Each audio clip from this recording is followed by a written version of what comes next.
Los combustibles fósiles, carbón, petróleo y gas, ayudaron a crear el mundo industrial moderno. La generación de energía es la columna vertebral de la civilización moderna, ya que proporciona industria, calor y luz, y un alto nivel de vida. 200 años de emisiones de combustión, en particular de CO2, están induciendo un cambio climático de alta velocidad como nunca hemos visto. Para mitigar esta emergencia climática, debemos utilizar todas las herramientas a nuestro alcance. Una tecnología fundamental es la energía nuclear. El Grupo Intergubernamental de Expertos sobre el Cambio Climático, organismo de la ONU, es la referencia mundial en materia de proyecciones climáticas. No son responsables de la modelización del clima, ni siquiera de las observaciones, ni de toda la ciencia que hay detrás de la climatología y la climatología, pero son la autoridad mundial para examinar las incertidumbres asociadas a las diferentes proyecciones y tendencias. Igual que hemos observado en los informes del IPCC, es que se publican cada 5 años y cada uno es peor que el anterior. En la actualidad, cada vez que se publica un informe, el mundo se encuentra en el peor de los escenarios posibles.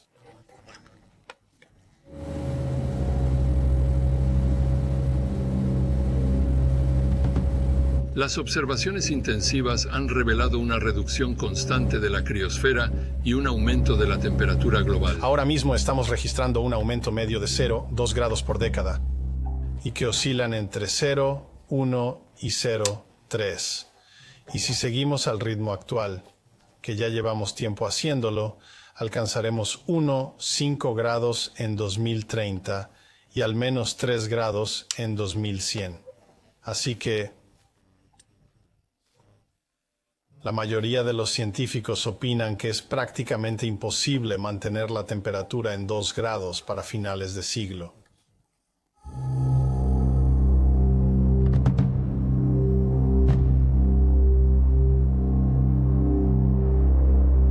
Las medidas para reducir las emisiones de carbono y contrarrestar el cambio climático y sus efectos han sido lentas.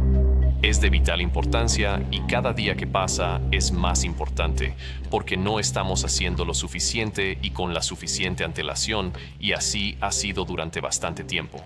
Así que, cuando estaba preparando el contexto para mi investigación sobre la energía, volví a analizar cómo ha sido nuestro proceso de alerta ante el reto del cambio climático durante 30 años. Y se puede ver que todas nuestras principales instituciones, gubernamentales e intergubernamentales, han estado en cierto sentido en una forma de negación de la magnitud de este desafío.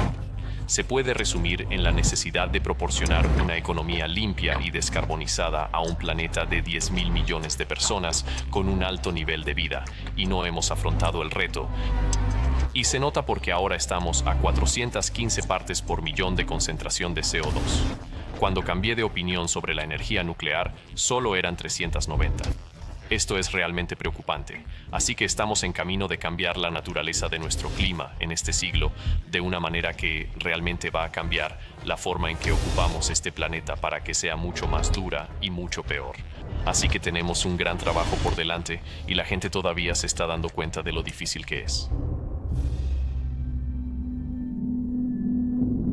Algunos resultados obvios: la acidificación de nuestros océanos, un aumento del nivel de los océanos, y se está convirtiendo en un efecto fuera de control.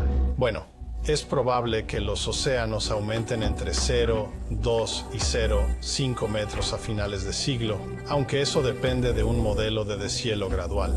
Y como estamos viendo ahora en el hielo marino del Ártico y en la capa de hielo de Groenlandia, probablemente va a ser un cambio más catastrófico. Además, los datos paleo de pulsos masivos de hielo y agua dulce a través de los diferentes interglaciares y eventos glaciares en los últimos 200.000 años más o menos muestran que no fue gradual. Así que tuvimos estos enormes pulsos, especialmente procedentes del Atlántico Norte, que cambiaron el nivel del mar en términos de metros en menos de unos pocos siglos, así que podríamos ver mucho más. Pero a menos que reduzcamos masivamente nuestras emisiones, y no hemos sido capaces de hacerlo en absoluto hasta la fecha, quiero decir, sí, hemos aumentado sustancialmente la energía renovable, pero nuestra demanda y nuestra producción de energía basada en combustibles fósiles, en particular, se mantiene muy por delante de lo que cualquier ganancia que estamos haciendo a partir de fuentes de energía limpias.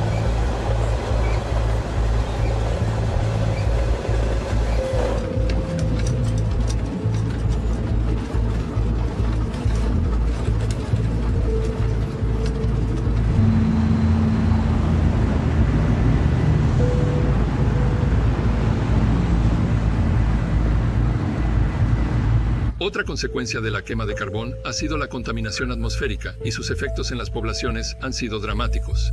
Las estimaciones sugieren que solo en la India, entre 2011 y 2012, había 111 centrales eléctricas de carbón. Como consecuencia, el país registró entre 80.000 y 115.000 muertes prematuras y más de 20 millones de casos de asma.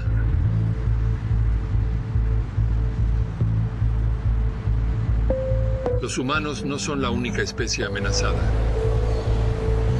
En realidad, hoy en día controlamos mucho mejor el efecto sobre la vida, desde las plantas a los insectos, pasando por los grandes animales, incluidos nosotros.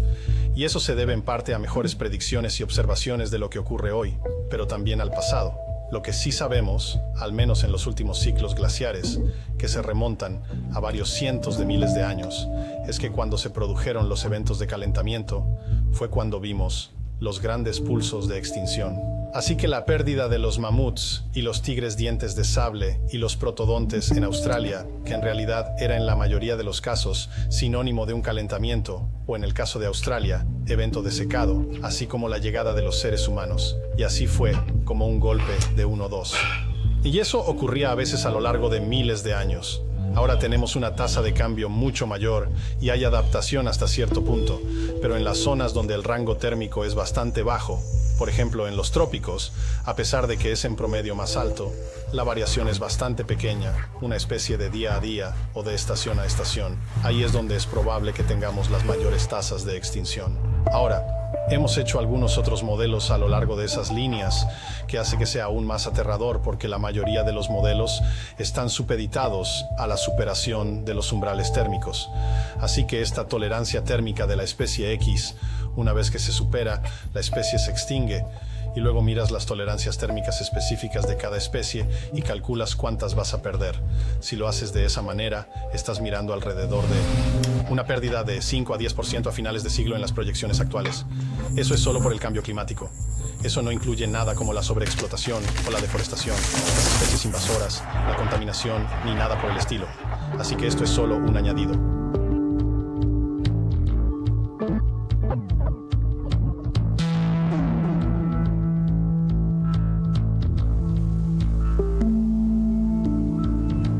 Pero la ecología no funciona así.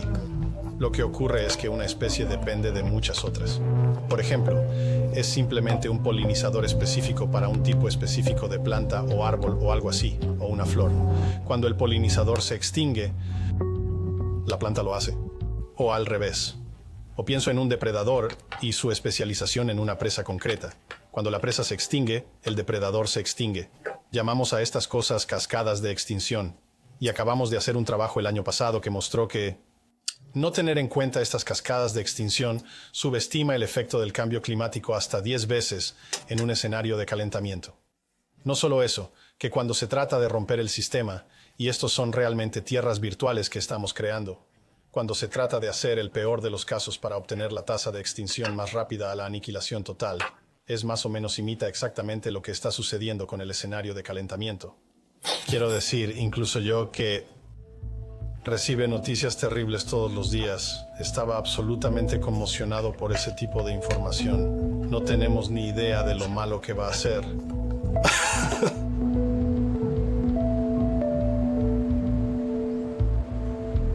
Pero si no se controla, el cambio climático tendrá efectos masivos sobre nosotros. Bueno, hay muchas cosas, obviamente, porque afecta a las sociedades humanas de muchas maneras diferentes. Obviamente, hay efectos directos, como las olas de calor. De hecho, en Australia, la mayor mortalidad por desastres naturales no son los incendios forestales ni los ciclones, sino las olas de calor. Más personas mueren por olas de calor en Australia que por cualquier otro evento natural. Las inundaciones, no importa. Así que ese es un efecto directo, pero también tenemos tantos efectos indirectos. Y uno de ellos, por supuesto, es el suministro de alimentos. Ahora, mucha gente podría estar pensando que estamos en una especie de rendimiento óptimo tipo de umbral para la mayoría de los principales cultivos en todo el planeta. Eso es posiblemente cierto. Podría haber más intensificación. Pero en términos generales, si nos fijamos en algunos de los principales tipos de cultivos, como el trigo, por cada grado de calentamiento, se obtiene alrededor de un 6% de reducción. Ahora, eso es considerando una predicción lineal, que es poco probable que sea. Pero el agua es otra cuestión. Quiero decir, ya ha reducido a la mitad la disponibilidad de agua por persona en todo el planeta desde la década de 1960. Por supuesto, esto también depende del crecimiento demográfico, pero el agua es cada vez más escasa y está más restringida a determinadas zonas. Así que, si se producen grandes emergencias hídricas en lugares como el Himalaya o toda esa región del subcontinente, nos encontramos con 2.500 o 3.000 millones de personas que dependen de esa fuente de agua y que de repente tendrán que buscar agua en otra parte. Ya está empezando a ocurrir en la India. Australia no es ajena a la escasez de agua. Somos el continente habitado más seco y, sin embargo, seguimos optando por cultivar cosas como el arroz y parece que no podemos gestionar muy bien nuestro río más grande. Así que, si ni siquiera nosotros podemos hacerlo, es poco probable que muchos otros países sean capaces de hacerlo. Y no solo eso. La población humana crecerá alrededor de un 35% en 2050. Así que llegaremos a unos 10.000 millones en 2050. Es probable que superemos los 11.500 o 12.000 millones a finales de siglo. Y como la mayor parte de ese crecimiento se producirá en los países en desarrollo, tendremos que duplicar nuestro suministro de alimentos de aquí a 2050 solo para mantener el ritmo. Porque muchos de los países en desarrollo están comiendo más carne, que es más intensiva en agua y alimentos, y eso conlleva un aumento de las emisiones. Las emisiones de la producción de electricidad solo representan un tercio de las emisiones totales de un país. La agricultura representa otro tercio. Así que además del suministro de electricidad, tenemos que tener en cuenta el aspecto agrícola de la mitigación del cambio climático.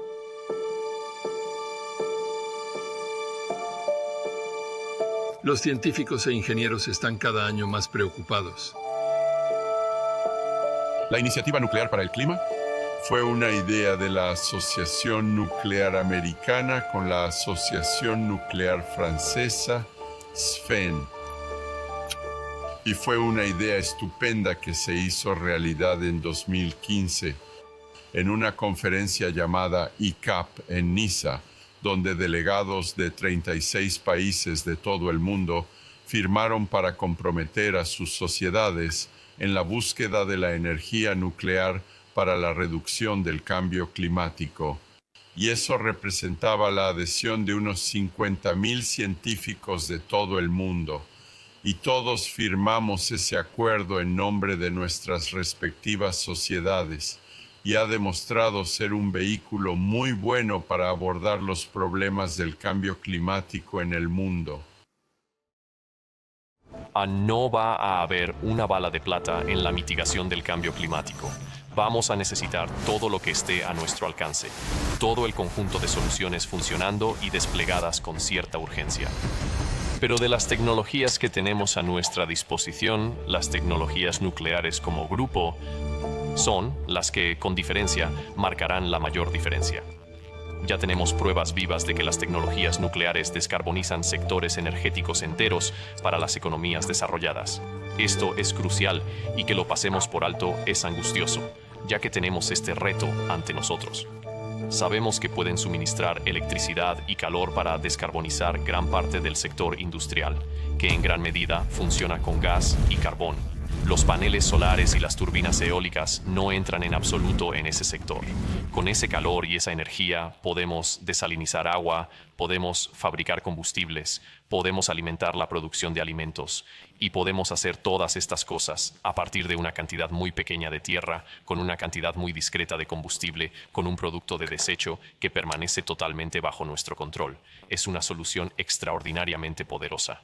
Probablemente sea nuestra mayor palanca, y aunque estoy totalmente a favor de todas las tecnologías que tenemos ante nosotros, creo que el potencial de las tecnologías nucleares es insuperable. Va a tener que ser una parte importante de un futuro descarbonizado.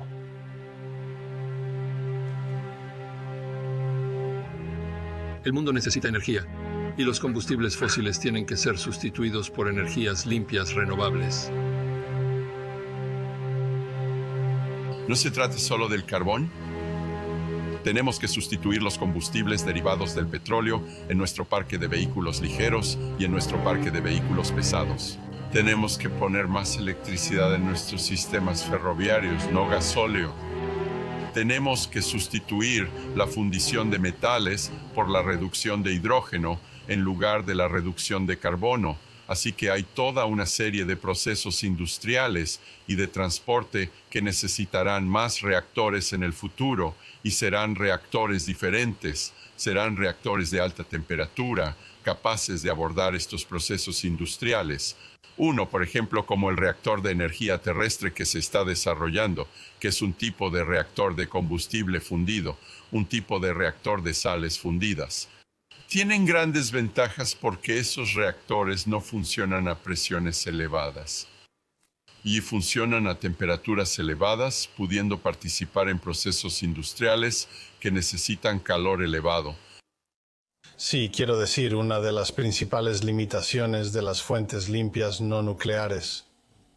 No nucleares, como la solar, la geotérmica y la eólica, es que hay que ponerlas donde hay sol, viento y geotermia, lo que significa que se necesita una vasta red de transmisión que no suele estar en los lugares de mayor demanda, mientras que algo como un pequeño reactor modular se puede colocar junto a la fuente de electricidad o calor industrial de mayor demanda.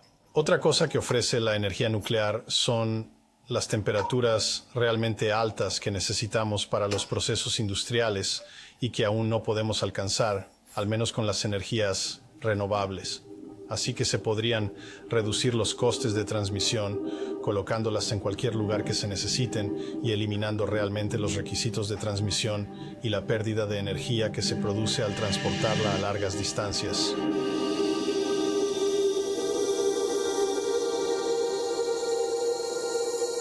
Francamente, a menudo hay un poco de compensación. Miramos a los parques eólicos y si hubiera un beneficio social primordial en ponerlos arriba y abajo de la gran cordillera divisoria, entonces estaría convencido de que sería un buen camino a seguir.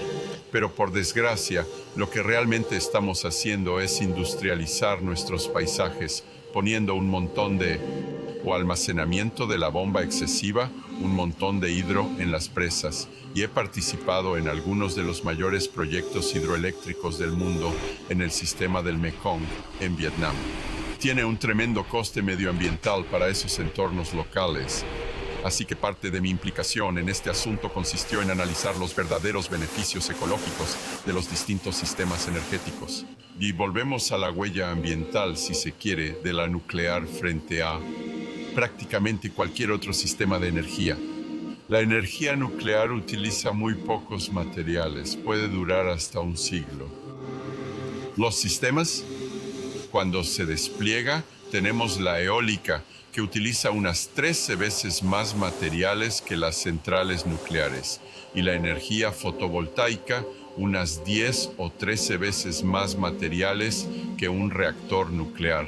Pero eso ni siquiera tiene en cuenta esta promesa de la que la gente habla de usar baterías de almacenamiento, y cuando empecemos a utilizar baterías muy caras con todos los procesos químicos que conllevan y su escasa vida útil, porque la mayoría de las baterías duran más de 5 o 10 años y hay que sustituirlas, vamos a ver tremendos problemas de contaminación con el industrialismo en torno a la sustitución de los sistemas de baterías. Y vamos a ver que ese tipo de sistemas tienen alrededor de 20 o 30 veces el uso de materiales de las centrales nucleares. En Australia no hay nada más barato que el carbón. Eso hay que tenerlo claro. Lo que estamos viendo, sin embargo, es que a medida que la gente trata de poner las energías renovables, fuentes intermitentes de energía eólica y solar en la red, estamos viendo, y a medida que se expande, o debería expandirse, vamos a ver un sistema cada vez mayor de sistemas de apoyo para permitir que la eólica y la solar funcionen. O eso incluirá, como hemos comentado antes, cosas como las turbinas de gas con todos sus problemas. Así que vamos a tener todo un conjunto de equipos infrautilizados.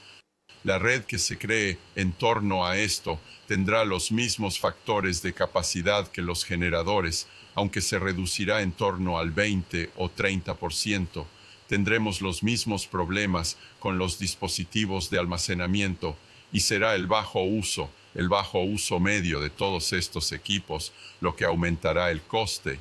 Así que en el futuro, con un sistema cada vez más renovable, habrá cada vez más equipos que no funcionen con su eficiencia comercial. Lo que conseguimos con la energía nuclear es un sistema compacto. Podemos maximizar el uso de nuestra red existente. Podemos maximizar el uso de nuestros recursos existentes de agua de refrigeración, de nuestros sistemas de transporte, de nuestro ferrocarril. Podemos sacar el máximo provecho de todo el equipo que tenemos actualmente y, por supuesto, los reactores funcionarán al 90% del tiempo. Así que serán muy continuos. Así, mientras que el costo individual es alto, se reduce en un efecto de sistema por su disponibilidad continua sin requerir todo el equipo infrautilizado. Así pues, casi todas las centrales nucleares que funcionan en el mundo hoy en día se basan en los mismos principios generales de ciclo de combustible, es decir, cerámica, pastillas de combustible de óxido de uranio, generalmente en una vaina metálica, utilizando agua como moderador y refrigerante para crear vapor y electricidad. La primera generación de estas centrales, la generación I, se podría considerar como una versión mejorada de lo que se utilizaba anteriormente en los submarinos de la Armada, llevada a tierra e introducida en la producción de energía. Eran pequeñas en tamaño y funcionaron durante algunas décadas, pero no mucho tiempo. Las segundas generaciones, en las que realmente se mejoraron esos diseños, se hicieron mucho más grandes, se construyeron muchas, y de hecho, la mayor parte de la energía nuclear que funciona hoy en día es de generación segunda. El mismo ciclo básico de combustible, pero se convirtieron en una propuesta comercial y han tenido mucho éxito. En todo el mundo en el que se han desplegado, generalmente vemos una energía muy fiable y estable que funciona a muy buen precio en las economías que la utilizan. En la actualidad, el sector nuclear mundial es el caballo de batalla. En los reactores de generación tercera se aplican los mismos principios básicos del ciclo del combustible, pero la ingeniería se está simplificando un poco. Menos sistemas activos, más sistemas pasivos de seguridad, un diseño algo más simple. En la actualidad no hay muchos reactores de este tipo funcionando en el mundo, pero los que se construyeron, sobre todo en Japón, se construyeron muy rápidamente, se construyeron en los plazos previstos y, de nuevo, funcionan con mucho éxito. Y luego llegamos a los reactores de IVA generación, y ahí es donde el abanico se abre realmente a un montón de nuevas e interesantes opciones tecnológicas. Bien, la visión del mundo, lo que estamos viendo internacionalmente. Si nos fijamos en los suministros de reactores que van bastante bien, tenemos la industria rusa, está creciendo y estamos viendo, por ejemplo, 6 nuevos reactores que van a Egipto. Estamos viendo cómo los chinos construyen reactores en Chile. Los chinos están construyendo nuevos reactores en Pakistán. Los rusos están construyendo nuevos reactores en Bangladesh. Así que en todo el mundo, en partes del antiguo bloque del Este, como solíamos llamarlo, y en estas otras naciones más pequeñas, tenemos industrias chinas y rusas que están sirviendo a esos mercados bastante bien. En los Estados Unidos tenemos la flota más antigua que existía y que está bajo una presión cada vez mayor por el gas barato dentro de esa nación. Así que la energía nuclear tiene que competir bajo un régimen regulador. Es caro con el gas barato que entra en el mercado. Pero la nueva administración de allí, y de hecho la anterior de Obama, estaban estudiando poner en marcha programas para fomentar el desarrollo de nuevos reactores. Y así tenemos nuevos reactores magníficos como NuScale, que es un pequeño reactor modular que puede construirse en módulos de hasta 600 Se trata de un megavatios. reactor de agua ligera que utiliza la misma tecnología fundamental y el mismo ciclo del combustible, pero con un tamaño muy reducido, un pequeño conjunto de hasta 12 reactores pequeños que lo hacen muy ágil y capaz de seguir la carga con temperaturas de salida muy altas. Es muy interesante. Si nos fijamos en el reactor integral de sales fundidas de Terrestrial Energy de la empresa canadiense, está pasando por el regulador canadiense y se encuentra en la segunda fase de su revisión previa a la concesión de licencias. Su construcción está prevista para la década de 2020, así que creo que tenemos que seguir estas cosas hito a hito y tratarlas de esa manera.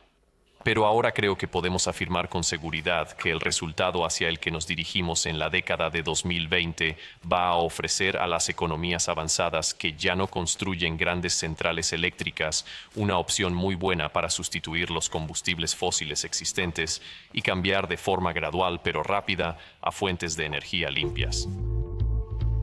El verdadero motor del desarrollo de reactores está en el norte de Asia, sobre todo en Corea del Sur, donde hemos visto la reciente construcción de 5-6 gigavatios en 4 reactores en los Emiratos Árabes Unidos. Y lo han hecho en el clima más duro del mundo para cualquier tipo de construcción. Han procedido con disciplina y están terminando el proyecto. Así que mientras estamos viendo algunos retrocesos políticos, y vimos al presidente Moon de Corea, por ejemplo, fue elegido sobre la base de que iba a reducir el programa. Ahora estamos viendo encuestas en Corea del Sur de 70% de la gente a favor de la energía nuclear. Después de su elección, vimos cómo un jurado de ciudadanos determinaba en Corea del Sur que los reactores de Shinkory 5 y 6 debían seguir construyéndose. Existe lo que yo llamaría un retroceso, porque en los procesos políticos vemos a menudo que un político adopta políticas polarmente opuestas a la administración anterior para ganarse el favor de los demás. Por desgracia, es la naturaleza de la política. Lo hemos visto también con el presidente Macron en Francia, donde fue elegido inicialmente sobre la base de la manipulación de la flota nuclear francesa. Y ahora hemos visto un informe publicado hace unas 2 semanas en el que defienden la construcción de 6 nuevos reactores y también la dimisión de su ministro de Energía y Medio Ambiente por este tipo de cuestiones. Y así el presidente de Francia se ha dado cuenta, por ejemplo, de la enorme ventaja.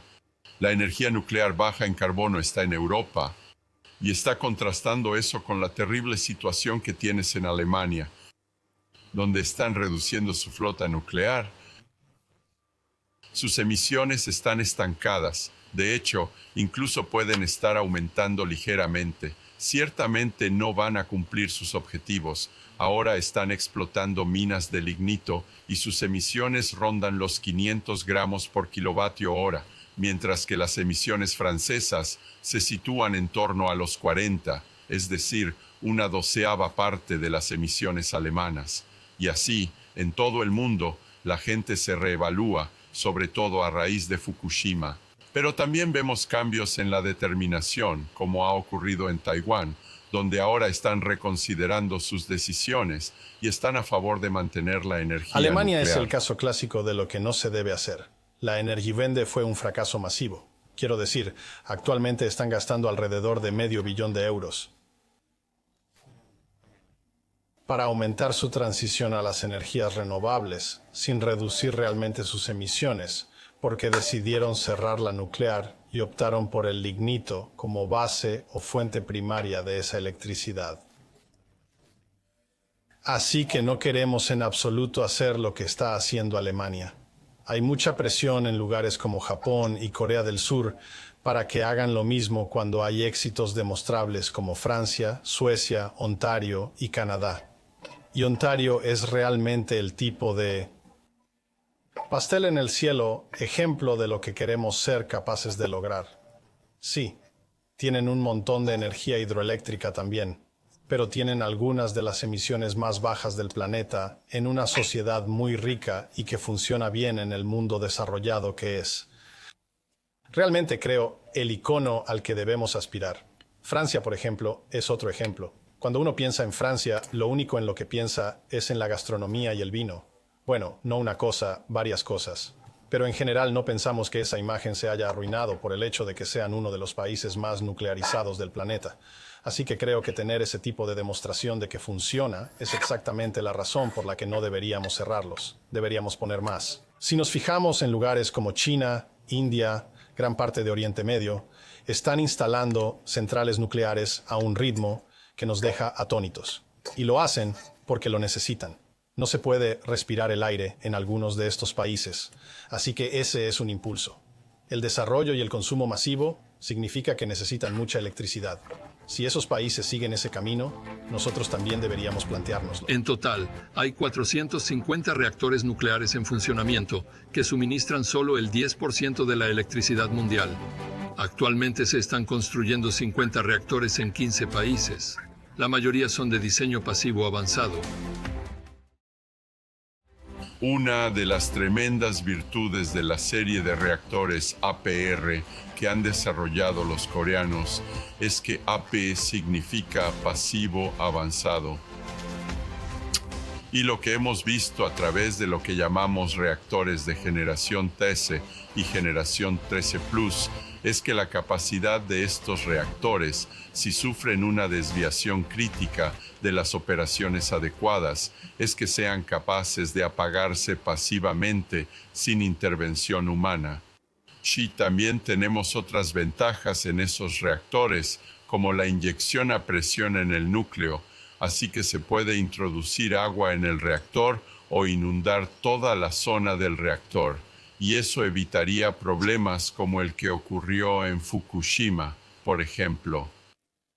Así pues, la serie de reactores AP incorpora un conjunto significativo de nuevos avances que no existían en los anteriores y que se incorporarían a los tipos de reactores que se utilizarían en Australia. Los reactores de generación 1 y 13 que funcionan actualmente en el mundo hacen su trabajo. Hacen el trabajo muy bien y lo han hecho bien durante décadas. Pero, ¿por qué querríamos reactores de IV generación? Bueno, hay algunas ventajas reales que se avecinan.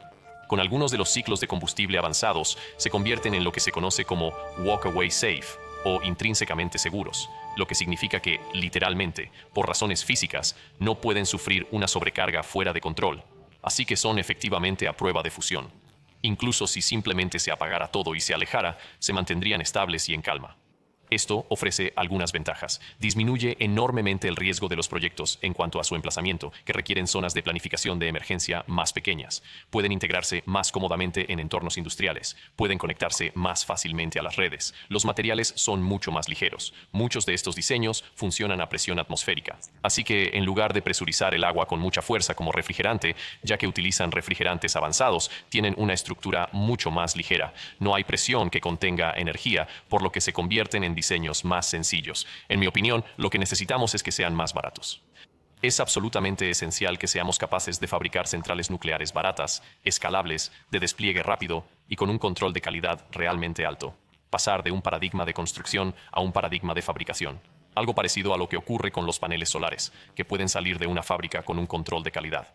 Necesitamos más de ese paradigma para la energía nuclear. Esto no quiere decir que los grandes proyectos de construcción de reactores no puedan tener éxito. Pueden tenerlo, pero creo que estos reactores de IV generación van a poder producirse a la escala que necesitamos para afrontar el enorme reto de la mitigación del cambio climático de la forma en que vamos a tener que hacerlo. Ahora bien, un tipo de reactor de IV generación que me entusiasma especialmente recicla el combustible nuclear usado. Para mí es un cambio radical. Una gran parte de mi viaje de antinuclear a pro es comprender que lo que yo creía que era el mayor problema para la tecnología nuclear no tenía por qué serlo. Hay una forma de utilizar los reactores nucleares para convertir todos los residuos nucleares existentes en una forma de combustible nuevo, de modo que obtenemos unas 20 veces más energía de las mismas barras de combustible extraídas que ya tenemos en los bidones. Me parece una idea increíblemente poderosa. En el proceso de hacerlo, los residuos que nos quedan son mucho menores en volumen y dramáticamente más cortos en vida media, solo unos 30 años de vida media. Esto cambia todo el paradigma de la gestión de residuos de la tecnología nuclear. Así que la promesa de esta tecnología, que está bien establecida, existe en forma comercial pero todavía no está autorizada ni se está construyendo, para mí ofrece una enorme confianza en que podemos seguir adelante con esta tecnología y entender que estamos haciendo realmente algo muy sostenible para el futuro. Así que podemos utilizar un proceso conocido como piroprocesamiento, en el que esencialmente cortamos esas barras de combustible, las reducimos a un electrolito líquido, hacemos pasar electricidad a través de ellas, separamos los elementos en una forma de pureza adecuada. Dejamos a un lado los verdaderos residuos, que son solo el 2 o 3% de la barra de combustible. Y el resto puede ser refabricado en nuevas barras de combustible. Y utilizando una aleación metálica de combustible y un reactor rápido avanzado, esas barras de combustible pueden reproducirse y crear más combustible en cada ocasión. Y lo ponemos en ese circuito cerrado y reciclamos progresivamente toda esa barra de combustible. Y ese producto residual que se desprende, conocido como productos de fisión, solo tiene una vida media de unos 30 años. Así que de repente mi mente se quedó un poco alucinada cuando un desafío pasó de cosas con vidas medias de 24.000 años, o sea, 250.000 años, a algo con vidas medias de 30 años, o sea, 300 años de gestión. De repente, es un paradigma completamente diferente que abre un enorme abanico de opciones para la eliminación responsable de los residuos, entre las que destacan las siguientes. Obtener 20 veces más energía con 0 emisiones de carbono a partir del mismo combustible que ya tenemos. No se puede subestimar la importancia de esto. Realmente significa que si se toma todo el combustible nuclear usado existente en todo el mundo, si también se añade el uranio empobrecido que proviene del proceso de enriquecimiento, hay suficiente combustible para abastecer a 10.000 millones de personas en el mundo con altos estándares durante varios cientos de años.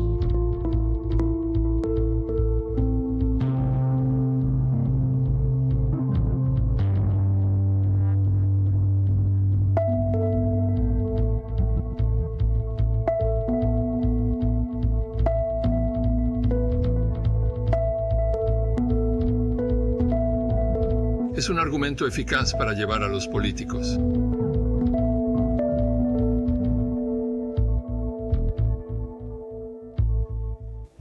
Bueno, estoy un poco hastiado de ser científico y de haber interactuado con políticos durante muchos años. En todo caso, cada vez es menos probable que los políticos escuchen a los científicos. Así que, por sí sola, ni siquiera la emergencia climática y cada vez más científicos respaldando este tipo de soluciones tecnológicas, o al menos contribuciones, va a ser suficiente. Creo que realmente tenemos que mejorar en la comercialización del mensaje y la comprensión de los pros y los contras un poco más y tratar de tomar las emociones de las decisiones racionales, porque cuando se trata de todo, incluyendo no solo los costes, sino la seguridad y la economía de los efectos a largo plazo y obviamente las tasas de reducción y las emisiones hablan por sí solas y tenemos que superar una asociación negativa con la palabra con N e intentar mostrar a la gente que realmente no tenemos elección. A menudo le digo a la gente que incluso si aplicáramos tecnología de segunda generación, es decir, si nos remontáramos a Fukushima y Chernóbil, o incluso antes, e incluso si eso fuera todo lo que tenemos a nuestro alcance, la magnitud y la emergencia de lo que está ocurriendo hoy en día en términos de clima por sí solas no serían suficientes. Significa que podríamos, incluso si tuviéramos fusiones, todavía valdría la pena porque en promedio todavía estaríamos por delante. Así que, por supuesto, no necesitamos depender de esa tecnología, por lo que es mucho, mucho mejor. Pero yo estaría dispuesto, quiero decir, tengo un pequeño pedazo de tierra en las colinas de Adelaida. Si alguien me dijera que tenemos un pequeño reactor modular y que necesitamos espacio para instalarlo, levantaría la mano de inmediato y tengo una granja. Por eso necesitamos este tipo de tecnología. Ya ha habido otros precedentes de este tipo en todo el mundo. Entre los años 70 y 90, Francia construyó 58 reactores en un periodo de 22 años y lo hicieron antes de la llegada del ordenador personal al lugar de trabajo. Se adelantaron a su tiempo. Sustituiríamos las centrales eléctricas de carbón que se van a retirar de aquí a 2042. 20 gigavatios de energía abandonarán el sistema y los sustituiríamos por 20 gigavatios, o lo que es lo mismo, unos 20 reactores en toda Australia. Así que sería un programa continuo de construcción. Haciendo un esfuerzo concertado para disociar. La palabra N de armamento nuclear de la palabra N, que es la energía nuclear, es una parte muy importante de eso y convencer a la gente de que es seguro. La gente no procesa. Riesgo en un sentido probabilístico. No somos robots. La mayoría de la gente tiene que formarse en teoría de la probabilidad y pensar en la probabilidad de que haya un problema con una tecnología concreta o de que no se aplique una tecnología concreta. Es difícil de entender sin una buena metáfora y analogía y mucha información disponible. Me anima el hecho de que parece ser posible si nos fijamos en lugares como el Reino Unido, si nos fijamos en lugares como Finlandia, vemos bastante bueno, fuerte y creciente. Consenso político en torno al cambio climático y la energía que se han convertido en tecnológicamente inclusivos. Existen modelos y plantillas para este tipo de despolitización de la energía nuclear. Será difícil. Hace falta gente que hable claro y dé ejemplo. Yo intento dar ejemplo desde el punto de vista de una de esas personas tan preocupadas por el cambio climático, intentando tender puentes, intentando aportar. Creo en particular para que otras personas vean que puedo ser partidario de estas tecnologías y que eso no significa decir adiós a estos valores medioambientales que tanto aprecio, porque no es así. De hecho, es increíblemente coherente con esos valores medioambientales, y creo que una vez que la gente lo percibe, se siente mucho más segura a la hora de embarcarse en un debate despolitizado sobre la energía nuclear. Es un gran reto y cada vez que hablamos y abrimos la boca sobre este tema, nos enfrentamos al desafío de intentar hacerlo avanzar y no volver a caer en viejos patrones y viejos hábitos. Bueno, creo que si buscamos liderazgo en este tipo de tecnología, no lo encontraremos en nuestros políticos. Pero necesitamos que la política esté de nuestro lado porque actualmente la energía nuclear es ilegal para la producción de electricidad en Australia. Y eso está en varias leyes. Así que está en la Ley de Protección del Medio Ambiente y Conservación de la Biodiversidad. Está en una serie de otras leyes que tendríamos que reajustar un poco de nuestra legislación. No es tan difícil, pero tendríamos que ocuparnos de la legislación y la política para que fuera legal. Pero si esperamos a que los políticos lo hagan por nosotros, no va a ocurrir.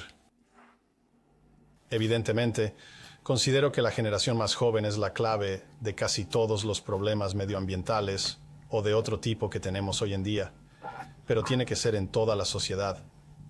Creo que si vamos a conseguir la aceptación de implementar la energía nuclear, por ejemplo, en Australia, sí, más material educativo, más formación, más promoción y, desde luego, más debate. Mucha gente, entre la que me incluyo, ha intentado concienciar un poco más sobre estas cuestiones y cada vez ha habido más información útil.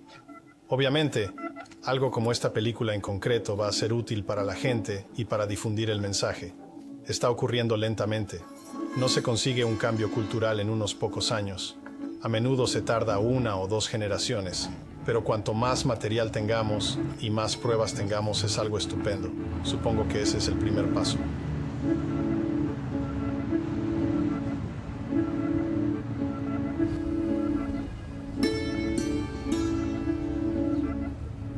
¿Qué hay de los nuevos combustibles que se están desarrollando como el hidrógeno? El hidrógeno tiene ciertas ventajas e inconvenientes. Por ejemplo, es muy difícil de transportar, por lo que resulta complicado llevar la energía allí donde se necesita. El transporte y la transmisión de electricidad son algunas de las principales limitaciones de viabilidad para todo tipo de producción alternativa de electricidad. Eso incluye la solar, la geotérmica y la eólica. En determinadas regiones, la combinación adecuada de combustibles, incluido el hidrógeno, sería diferente. Por otra parte, las combinaciones óptimas de energía nuclear, hidrógeno, solar y geotérmica dependen de cada región y nunca son las mismas. ¿Tendríamos una economía del hidrógeno? Probablemente no. ¿Podríamos incluir una proporción mucho mayor de hidrógeno en nuestra economía? Desde luego que sí.